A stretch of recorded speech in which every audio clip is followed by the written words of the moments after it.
What is up, guys? In today's video, I'm going to be taking a break from the GTI and focusing on the GLI, where I'm going to be putting on a new blow-off valve and showing you guys an update of a bunch of things that I've done to the car and never show you guys.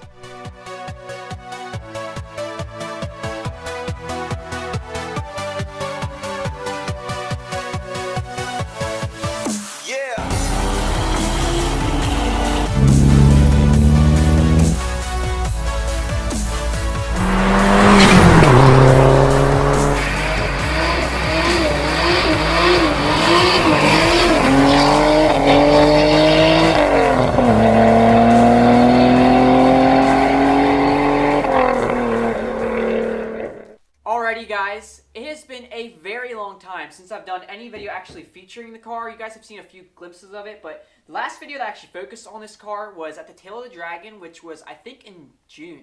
So, we're going to start out here with an update in the car. If you guys are here for some wrenching, get the new blow-off valve on here, you guys can fast forward a little bit. Going to stick that on here and hopefully do some driving with the car and see how it sounds. Like I said, last time was at the Tail of the Dragon in June, which I think since then we put somewhere between 10 and 15,000 miles on it. Like, this thing is seeing the miles. It's pretty crazy. So yeah, bunch of work has gone into this car even before that, which I didn't even talk about. So getting a little bit into that, while I'm speaking about the Tail of the Dragon, this car is hopefully going to be at Wookiees in the Woods next month. I think, what, like April 16th, 17th, 18th there, we're going to be down there. So really excited about that. If you guys are going to be down there, hit me up in the comments or message me privately, because yeah, really want to meet out with some people, make some awesome videos. Super stoked about that. But yeah, digging back into this car's seen a lot of miles.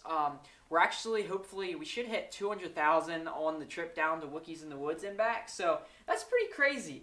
I bought this car at 165 or something like that about 2.5 years ago. So yeah, really racking it up, but it's been doing really good. I think probably not the worst thing on this car is just the front end really starting to see some chips and some things, which a lot of the car has been repainted, and so it's not factory paint. And I think it's just that's part of aftermarket paint. It's not quite as good, and so it is chipping up. Hey, it's part of it. Other than that, the car is holding together very well. So just a few things about the car. We put a new fuel pump in the car.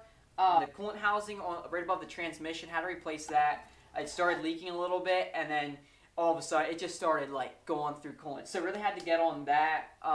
Something I'm gonna have to do in the near future is valve cover. That's starting to get pretty bad just in the last little bit. Hey, that's just a few things, but overall, just really happy with the car.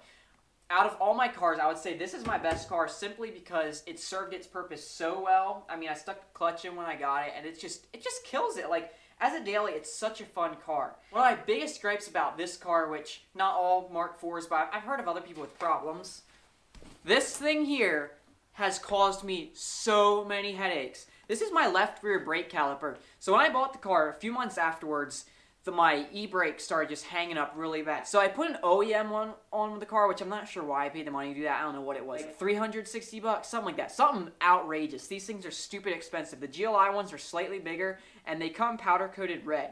It lasted a little over a year, which I wasn't in the same area. I wasn't getting parts from the same guy. I should have pursued warranty, but I didn't.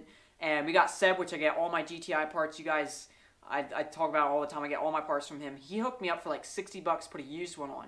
That one lasted about 10 months, which that one's here. And just last night, I put a new one on the left rear there.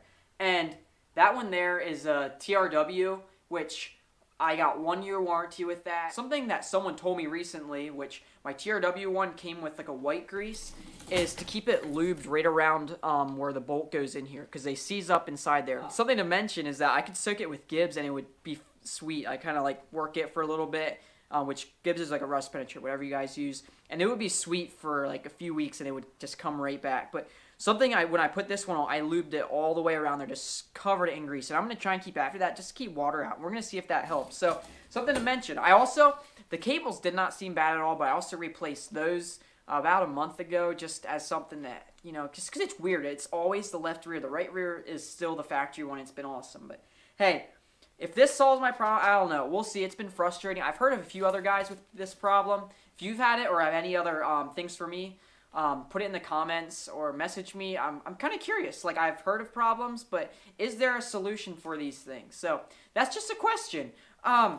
anyhow, moving on from there, enough of me griping. Something else you'll notice I've done, which I put something on Instagram, was my new grill. When I bought the car, it had a badgeless grill on it, which didn't look awesome because it has the hood notch, which I actually got like a notch piece that off ECS or wherever, but I never painted it, so I never even put it on. But a few months ago, I was driving to work, and I noticed that it was getting kind of loose. The one tab had broken off on the bottom there, and all of a sudden, the wind caught it. It came up, which I have no idea how it was even this loose, but it came up and whacked against my windshield and like exploded, and like a semi like drove over like the remaining good pieces behind me. Totally scared the crap out of me. But anyhow, once again, Seb at Coolstorm and Auto hooked me up. We just put a GLS one on there just because it was super cheap. I think like 40 bucks versus I think on eBay like a GLI one goes for like 100 bucks. And I actually really like the look of the black with the chrome trim around it. And actually with the blue, I feel like it's a lot of blue, and it goes really good with like the black in the headlights and my non-painted lip that we got on there. So this is another thing, random thing that I did. We put a new windshield in the car. I need to get my tint strip put back on the top. Just a bunch of things like that, but just maintenance. Overall, I am super happy with this car.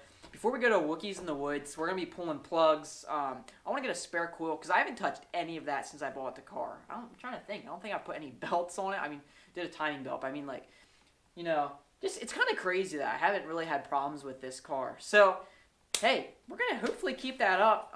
Going to Wookiees in the Woods, I mean, last time I was at the Taylor Dragon beating on the car, like, that's the most I've ever beat the car, and it handled it good, but, hey, factory turbo, 200,000, and it's tuned and stuff.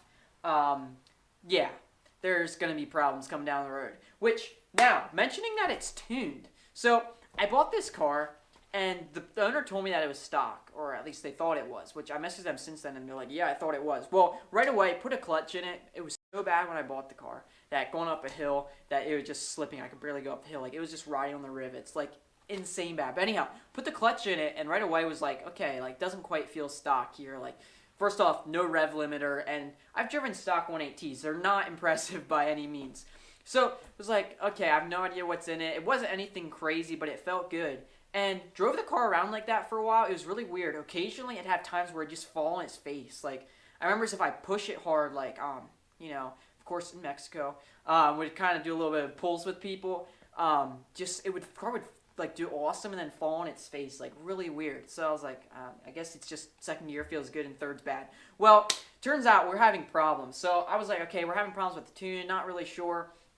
Well, a few months later, the thing just kept getting deader and deader and deader, which I'll put the main vacuum line that goes to the brakes. It just got a slight crack on there and kept getting bigger and bigger, and I had no idea. And all of a sudden, I was like, man, my brakes are getting weak too. So right away, I started looking at vacuum lines and ended up replacing a bunch of vacuum lines, and the car totally woke up. Here, apparently, I had a vacuum leak, had no idea, and it was limiting my boost. So totally woke it up like you wouldn't believe, and it was amazing. And I drove around like that, and all of a sudden started realizing, whoa, when you do pulls and it's really like warm out, the car would just totally go into limp mode. So it was super frustrating. The car felt really good, but it kept going into limp mode, which actually I was experiencing that down at Taylor Dragon a lot, which if you wouldn't push it, it would be fine. Well, here to come out, this is the problem.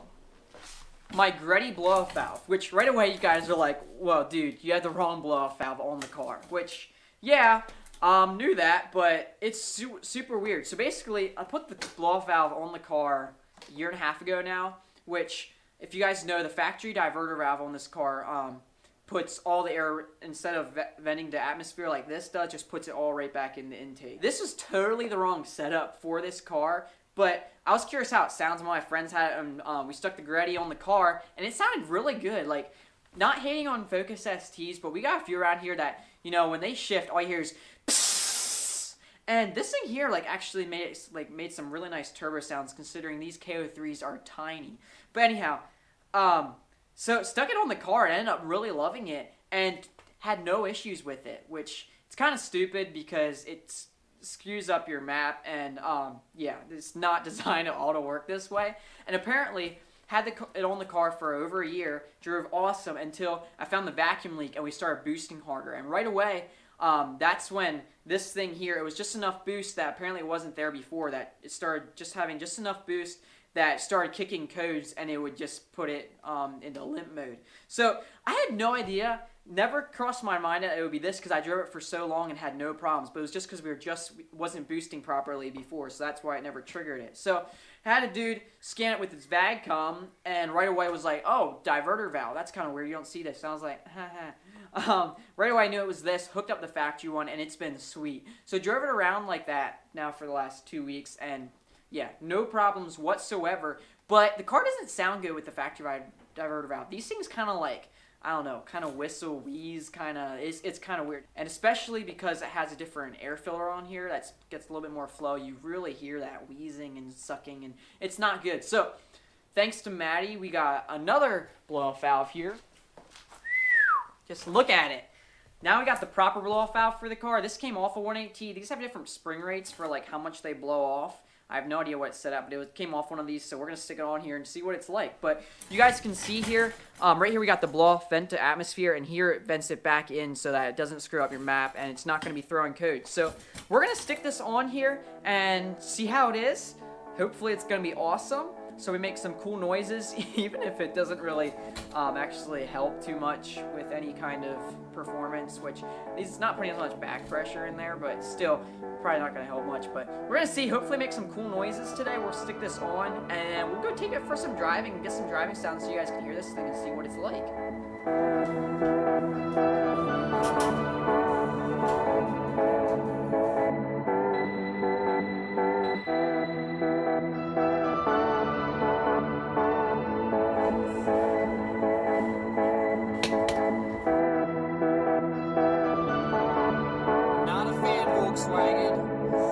That's what's up.